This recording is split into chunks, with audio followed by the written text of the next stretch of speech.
So if we want to be efficient in our work, efficient in our way to deal with our own energy, we have to operate a better control over our mind.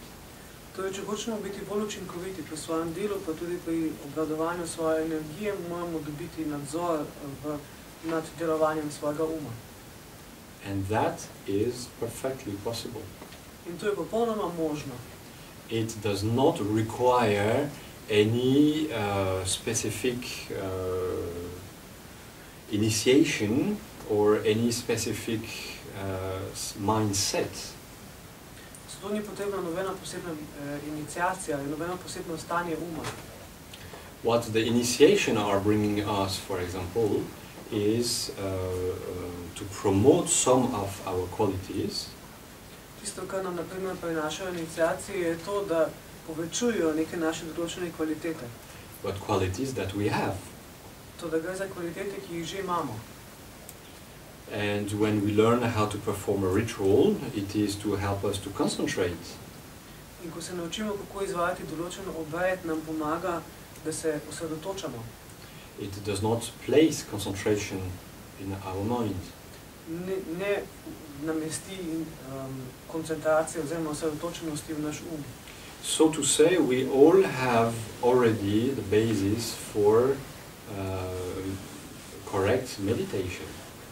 Tako je, ko lahko rečemo, da imamo vsi pravilno osnovo, potrebno osnovo za pravilno meditacijo. For a correct control of our thoughts. Za pravilen nadzor naših misli. So I don't want to hear anymore, I cannot meditate. Zato nočem več slišati, ne morem meditirati. Okay?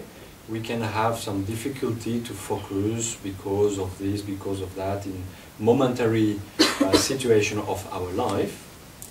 Lahko imamo določene težave pri osredotočenosti zaradi te ali one situacije v svojem življenju. But as quickly as we can remember our own capacity to meditate and the reason for which to meditate, we can shift to a more controlled state of mind. Toda, ko se spomnimo na svojo lastno sposobnost meditacije in na vzrok, zaradi katerega meditiramo, se lahko preklopimo na bolj nadzorovano stanje uma. And if I insist on that point, it's because most of the time we forget that we can do much more things than we tend to think. In če ustavim pri tem, je to zato, ker pogosto pozabljamo na to, da lahko naredimo veliko več stvari, kot običajno mislimo. As I mention often, our mind is a little bit functioning like a muscle, which means that it requires also training to achieve its best possibility. Kot večkrat omenim, naš deluje podobno kot neke vrste mišica, to se pravi potrebuje urjenje, zato da lahko razvije svoje najboljše sposobnosti.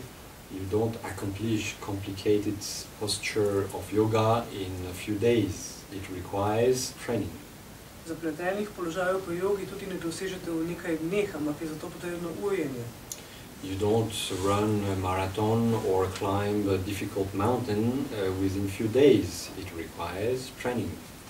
Na maratonu ne boste tekli ali pa ne boste splezali na visoko goro po samo nekaj dneh, zato je potrebno urjenje. In that way, you don't achieve the highest state of meditation within few days. It also requires training. Na isti način tudi najvišjih stopenj meditacije ne boste dosegli v nekaj dneh, ampak je zato potrebno urjenje. The good point is that you can perform this training wherever. Dobra stran pa je to, da to urjenje lahko izvajate kjerkoli.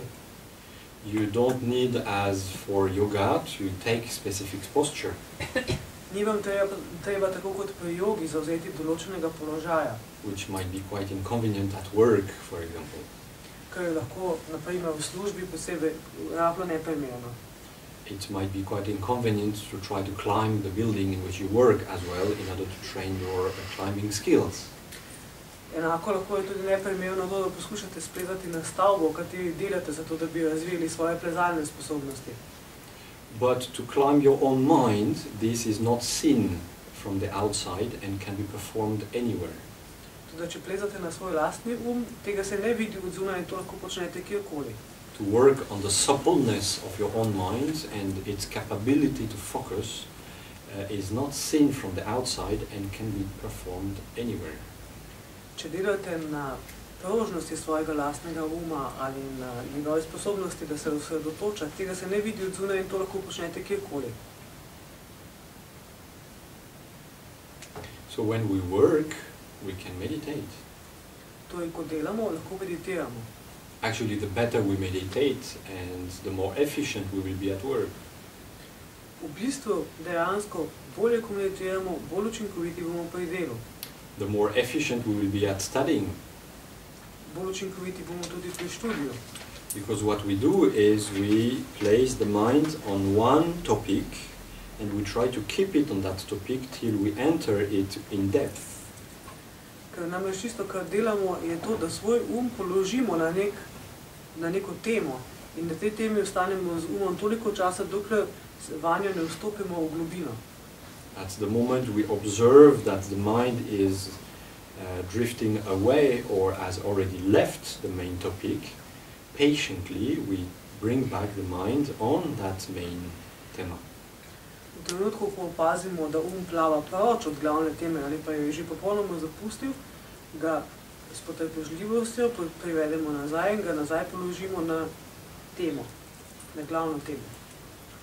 While we are in contact and connection with other sentient beings, if we see that our mind is entering into a stage of irritation, which might lead to anger, we can also practice. Ko smo v stiku z drugimi čutečimi biti in zaznamo, da naš vstopa v stanje razdraženosti, ki bi lahko vodila v jezo, se lahko prav tako ujemo. Actually, I should say when you are dealing with anything, because we can get angry also against an inanimate object.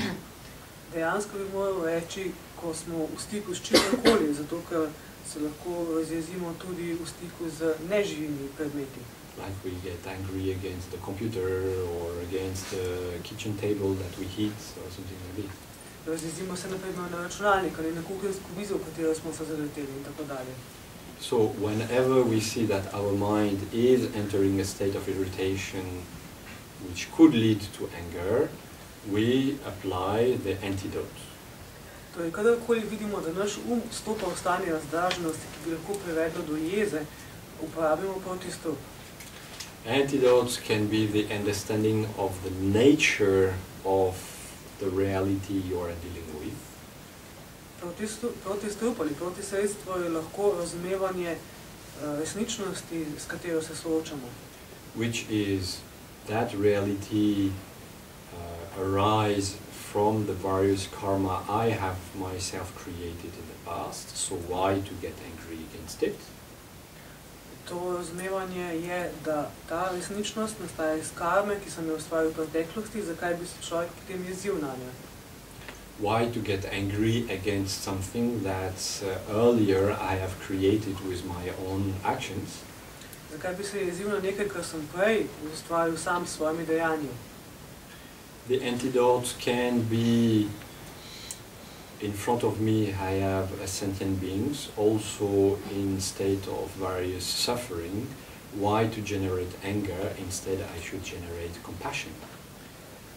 Protisredstvo bi bilo tudi, da imam pred seboj čuteče bitje, ki je v neki obliki trpljenja, zakaj bi se potem človek jezil, ampak je bolje, da ustvarim, porodim sočutje. The antidote can be as well that getting angry will solve nothing but complicate the overall situation. Protisredstvo bi lahko bilo tudi, da vemo, da jeza ne bo rešila ničesar, ampak bo samo še dodatno zapletla položaj. Understanding any of this antidote, we take a deep breath and we go on with a more peaceful mind, avoiding irritation. Z razumevanjem teh protisredstv globoko zajamemo sapo in nadaljujemo z bolj mirnim stanjem uma. We do not suppress any kind of irritation of anger.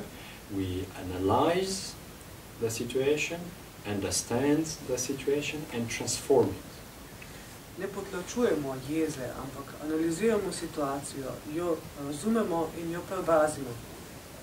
So if the anger would have exploded earlier by understanding correctly the situation, we transform this energy of anger into compassion, into correctly motivated action through our meditation. Torej, če bi naša jeza prej eksplodirala, s pravilnim razumevanjem situacije, to jezo preobrazimo v sočutje, preobrazimo skozi meditacijo.